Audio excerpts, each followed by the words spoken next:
Fala galera, beleza? Eu sou o Murilo, do canal Teoria em 5.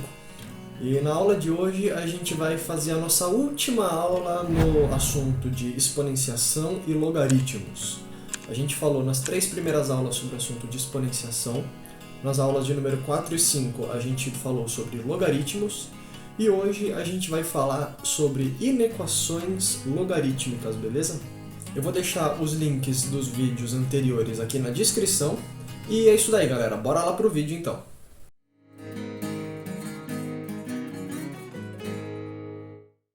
Beleza, então vamos começar aqui o nosso assunto de inequações logarítmicas, tá? Para a gente poder introduzir esse assunto, a gente vai considerar que a gente tem 3 constantes a, x e y. As 3 constantes são maiores do que 0 e eu também tenho que a é diferente de 1.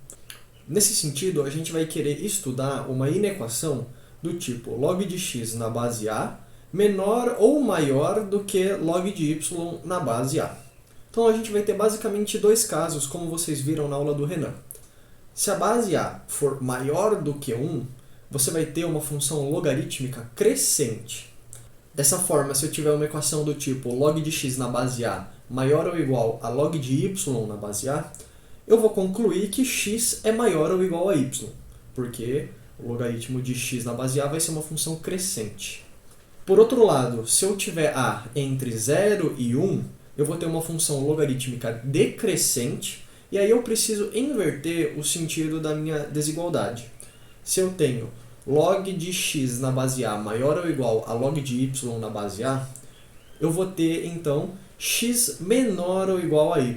Vejam que eu preciso inverter o sinal da minha inequação. E agora adiante eu vou apresentar aqui 2 exemplos para vocês. Um com a maior do que 1 e outro com a entre 0 e 1. O primeiro exemplo que a gente vai estudar é log de 2x menos 1 na base 7 maior do que 2.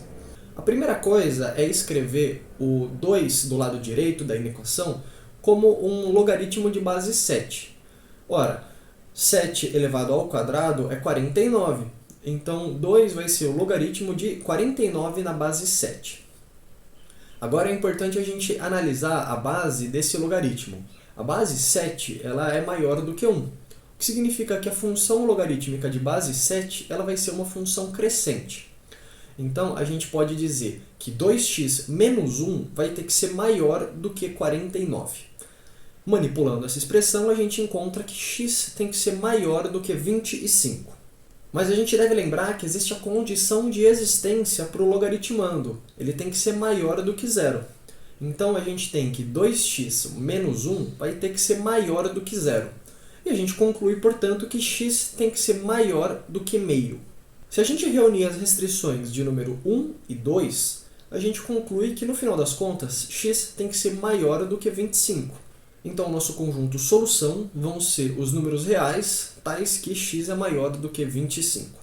E o nosso segundo exemplo, a gente vai estar estudando log de x ao quadrado menos 1, tudo isso na base 1/3, sendo maior do que log de x menos 2, tudo isso também na base 1/3. Como a base 1/3 está entre 0 e 1, a gente conclui que a função logarítmica de base 1/3 ela vai ser uma função decrescente. Então, a gente vai precisar inverter o sentido da inequação aqui. A gente vai ter uma inequação do tipo x ao quadrado menos 1 sendo maior do que x menos 2. Quando a gente manipula essa expressão, a gente encontra que x ao quadrado menos x mais 1 tem que ser maior do que 0. A gente precisa estudar, então, as raízes desse polinômio do lado esquerdo da equação. E, para isso, a gente calcula o delta. Quando a gente calcula o delta sendo igual a b ao quadrado menos 4ac, a gente percebe que esse delta ele é menos 3 e, portanto, ele é negativo. Quando a gente tem um delta negativo para uma equação do segundo grau, significa que ela não admite raízes reais. Então, essa função x ao quadrado menos x mais 1, ela não vai intersectar o eixo x. Então, basta a gente calcular o valor dessa função em algum ponto para verificar se essa função ela é positiva ou negativa, porque a gente sabe que ele nunca vai intersectar o eixo x. Tomando em x igual a 0, a gente percebe que o valor dessa função é igual a 1. E como 1 é positivo, é maior do que 0, significa que todos os demais pontos dessa função também vão ser maiores do que zero. Então, essa inequação, x² menos x mais 1, ela vai ser satisfeita para todos os pontos dos números reais. Agora, as condições de existência precisam também ser satisfeitas. A gente precisa ter x² menos 1 sendo maior do que zero, o que implica que x tem que ser menor do que menos 1 ou x tem que ser maior do que 1. E a gente também tem a outra condição, que é x menos 2 tem que ser maior do que zero. E, portanto, x tem que ser maior do que 2. Vamos reunir, então, as três restrições que a gente encontrou, 1, 2 e 3. Primeira restrição é x pertencer aos números reais. Segunda restrição é x maior do que 1 ou menor que menos 1. E a terceira é x maior do que 2. Reunindo essas restrições, a gente percebe que x tem que ser maior do que 2. E, portanto, o conjunto verdade, o conjunto solução, vai ser os elementos dos números reais, tais que x é maior do que 2. E galera, essa daí foi a nossa aula a respeito de inequações logarítmicas. A gente quis aqui apresentar dois exemplos bem simples para vocês. Se você gostou desse vídeo, deixa o seu joinha, deixa o seu curtir. Se você tiver algum comentário, alguma sugestão ou alguma dúvida, coloca aqui embaixo pra gente.